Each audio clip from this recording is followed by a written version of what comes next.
Introducing YouTube memberships, a fun way to support the channel while getting some exclusive perks. Click the join button to become a member now and get benefits like badges next to your name on videos, behind-the-scenes photos, advantages during the live trivia game, discounts on merchandise, private one-on-one video chats, the ability to request future video topics, and exclusive 8 to 10 minute videos on the history of the NFL. And now, on with our feature presentation. October 8th, 2006. It's week 5 of the NFL season, and we have a big rivalry on our hands in the NFC North between the Detroit Lions and the Minnesota Vikings. For the purposes of our story, we're just going to focus on the Vikings, because this was the true definition of a must-win game for the team. They entered this one at 2-2 in the ultra-competitive NFC, and they sat 2 games behind the 4-0 Chicago Bears, who looked like they were on cruise control for first place in the division. If you lose this game, then not only do you take yourself out of the division race very early on, barring an impressive turnaround on your end and an impressive collapse on Chicago's end, but you drop an extremely winnable game against arguably the worst team in football in the Detroit Lions. Especially since you've got no momentum on your side, having lost your last 2 games, and your next 2 games after this are against 2 of the Super Bowl favorites and 2 3-1 teams in the New England Patriots and the Seattle Seahawks. A loss here to start off the second quarter of the season could be absolutely detrimental. And fortunately for the Vikings, they were able to walk away from this game with a win, as when all was said and done, they defeated the hapless Detroit Lions by a final score of 26-17. Now, they did not play well by any means.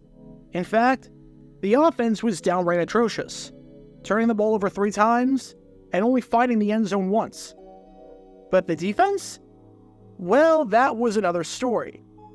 After trailing 17-3 entering the fourth quarter, Minnesota closed the contest on a 23-0 run, thanks in part to not 1, but 2 defensive touchdowns. Minnesota forced 4 turnovers and sacked John Kitna 5 times, all while making Detroit's life on the ground a living nightmare, as the Lions finished the game picking up just 16 rushing yards on 11 carries, or less than 1.5 yards per carry. When you can do that, hold Detroit to just having 23 minutes of possession and a third down percentage of just 25%, and force Detroit to go 3 and out 5 times, and go scoreless on each of their final 5 possessions of the contest, you definitely did something right. Long story short, Viking fans left the Metrodome happy on this day, as the team picked up a much-needed win to get some momentum back, and to get back above 500. However, you may notice where this game was being played.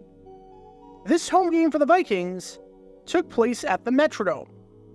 Now, on the surface, that might not seem all that crazy.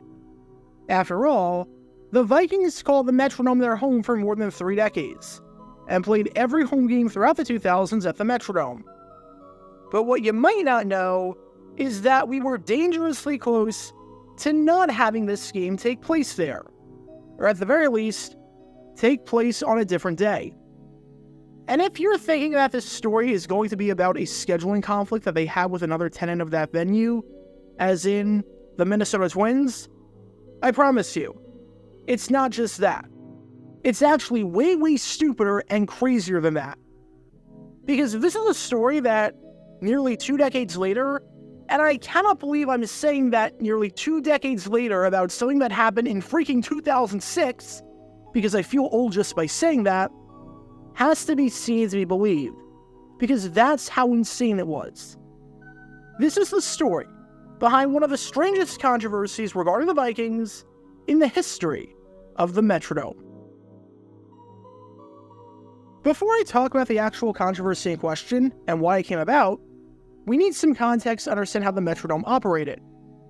As was the case with tons of multi-purpose venues, and just about every multi-purpose venue constructed in the 1970s and the 1980s, stadiums were not just built for football. They were built to house multiple sports and have multiple tenants. And the Metrodome was no exception to the rule.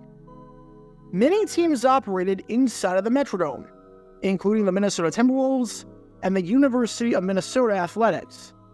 But for the purposes of our story, which involves the game that you've been watching this whole time between the Vikings and the Lions, we're only concerned with two tenants in particular. We're concerned about the Minnesota Vikings of the NFL, and then the Minnesota Twins of Major League Baseball. Now, the Twins and the Vikings coexisted in the stadium for years without any issue whatsoever. Part of it was the fact that football and baseball season didn't really overlap with each other. It was only a real issue in September, but that was a simple fix. On those Sundays that the Twins needed the venue, the Vikings would just play on the road. In the rare cases that the baseball season went into October because the Twins made the playoffs, adjustments would be made when necessary. However, even that wasn't a major issue, all things considered, because the Twins and the Vikings had a written agreement with each other that said that if the Twins made the playoffs and needed the Metrodome for whatever reason on a Sunday in October, that they would get priority over the Vikings, which made sense. A playoff game trumps a regular season game. It's how just about every multi-purpose venue in the country operated. If the MLB team makes the playoffs, the MLB team gets to use the stadium. We saw a ton of NFL games get rescheduled or moved to a different date because the MLB team made the playoffs. You can learn more about one of these instances by clicking the card in the upper right corner. Heck, it even happened to the Vikings before, as in 1987, their game against the Denver Broncos got moved from its original Sunday slot to a Monday night, one day after, because the Twins needed the Metrodome for Game 7 of the World Series, where they defeated the St. Louis Cardinals. They even swapped games in 1987 with the Tampa Bay Buccaneers, as they were originally supposed to play the Bucs at home on October 18th and play them on the road on November 15th, since they were divisional opponents. However, those dates flipped since the Twins were in the World Series and needed the venue for Game 2. It was the way the cookie crumbled. And yes, it may have been a major inconvenience for the Vikings, but it usually wasn't too much of an issue. However, there was one small problem in 2006, and that was the fact that this team right here, the Minnesota Twins, was kinda good. In fact, they were one of the best teams in baseball. They were so good that they finished the season with a 96-66 record, which was just one win shy of the New York Yankees and the New York Mets for the best record in all of baseball. And they won the AL Central, taking the division by a game over the Detroit Tigers. Thanks to great bats like catcher Joe Mauer, who was named an All-Star, and first baseman Justin Morneau, who was somehow named the MVP of the American League without even making it to the All-Star game, and great pitching thanks to All-Star and contender for Rookie of the Year Francisco Liriano, ace pitcher Johan Santana, who won the Cy Young by leading the AL with 19 wins, a 2.77 ERA, and 245 strikeouts, and arguably the best closer in baseball in Joe Nathan. And it's no surprise that the Twins were a great ball club. And this meant that they were not only going to make it to the playoffs, taking on the Oakland A's in the American League Division Series, but it meant that if the series went the distance and went 5 games, then the game would be taking place on October 8th, with the Twins having home field advantage in the deciding 5th game at the Metrodome. This is, of course, the same exact day that the Vikings were already scheduled to face the Lions. And thus, the controversy began. And obviously, look, this sucks for the Vikings. And the Vikings said as much, and they didn't want to do this. Ideally, you could just flip the home dates if the Vikings have the Lions and have the Vikings-Lions game in Detroit. Just play the game that you've been watching at Ford Field on October 8th and play the second game in Minnesota on December 10th, just like you had with the Vikings and Bucs in 1987. However, a scheduling change like that needs to be accepted by both parties, and the Lions wholeheartedly refused to cooperate, and it made sense as to why. If they accepted that, then not only would they have a 3-game road stretch at the end of the season, but they would close the season being on the road in 4 of their final 5 games. If, and that is a very strong if considering it's the 2000s Lions we're talking about, they were in a playoff push of some kind, the last thing you want to do is play 4 of your final 5 games on the road.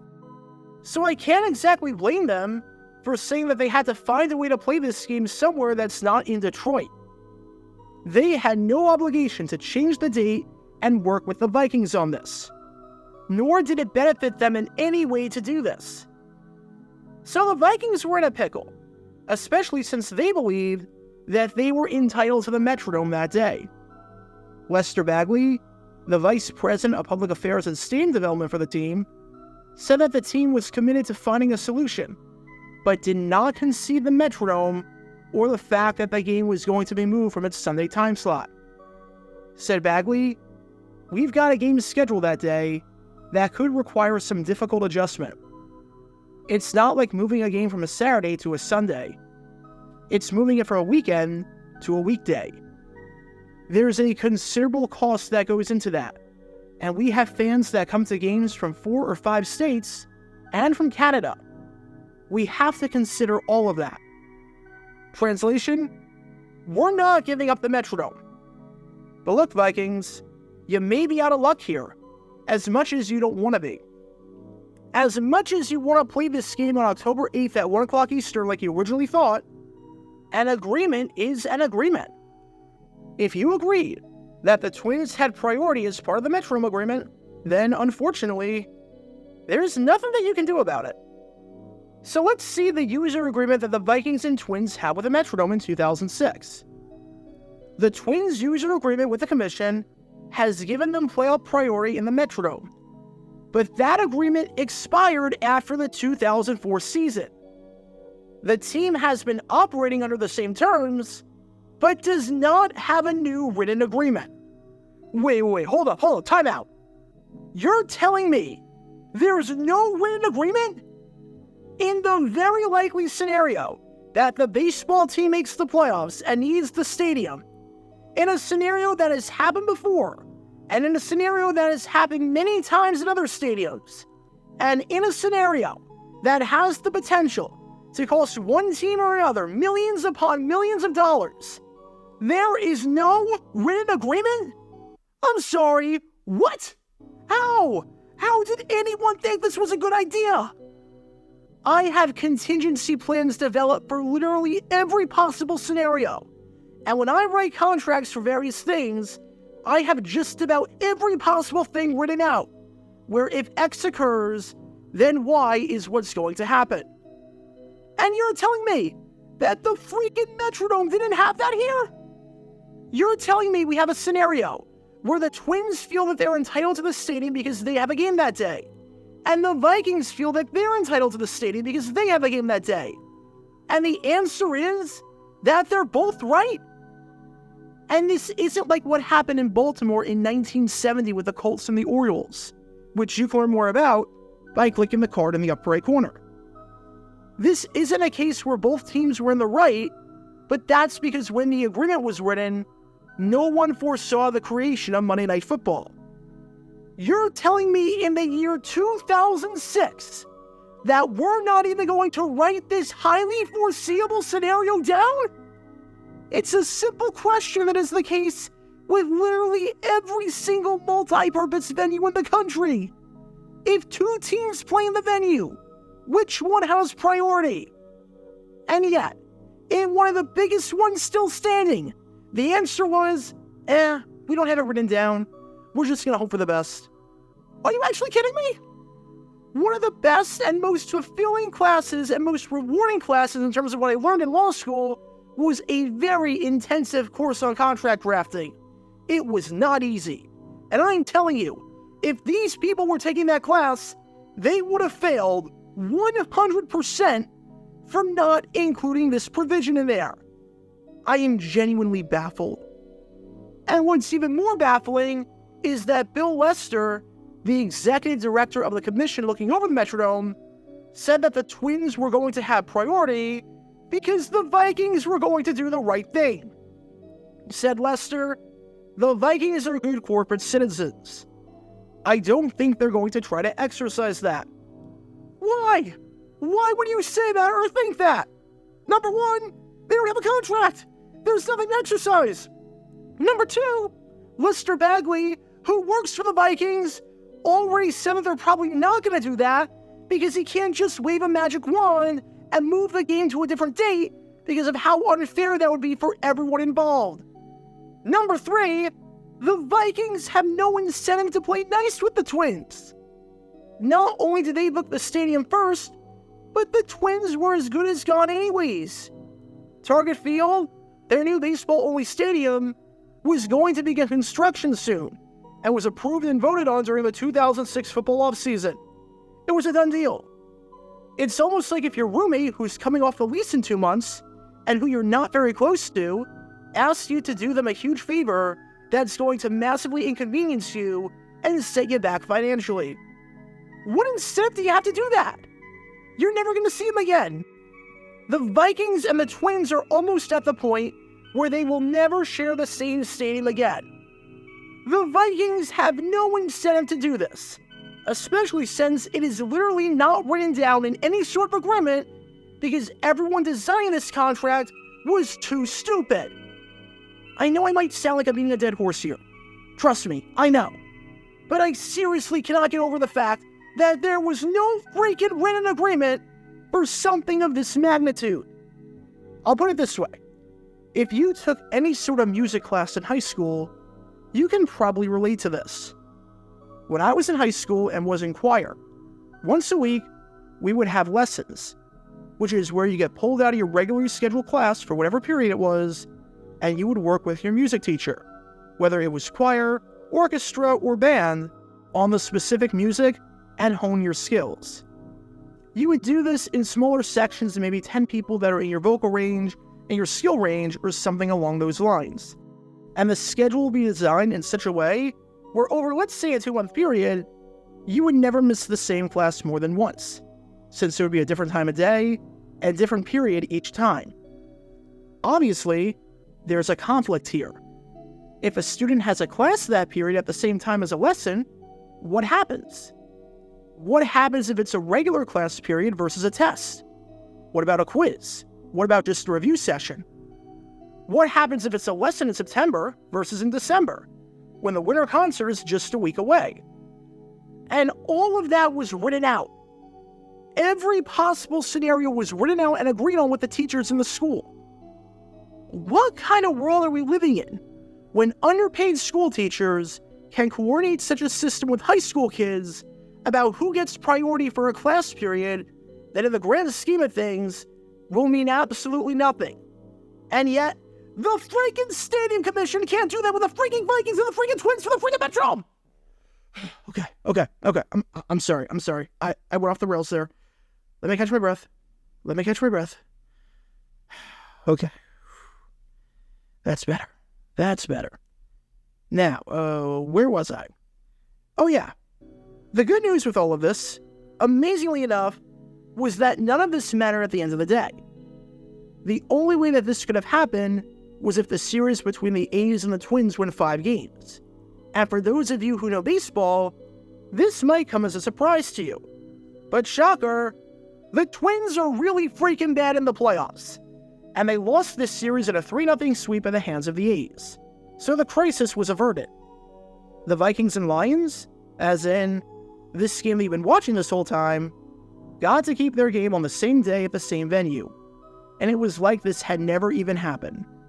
No harm, no foul. Nothing. Now, for what it's worth, the Minnesota Twins would eventually get a stadium of their own in 2010, when Target Field opened up, meaning that the Minnesota Vikings and Minnesota Twins don't ever have to deal with a scheduling conflict like this ever again. And the Vikings are the primary tenants of their own stadium. But still, I just can't get over the fact that something like this almost happened because there was no written agreement.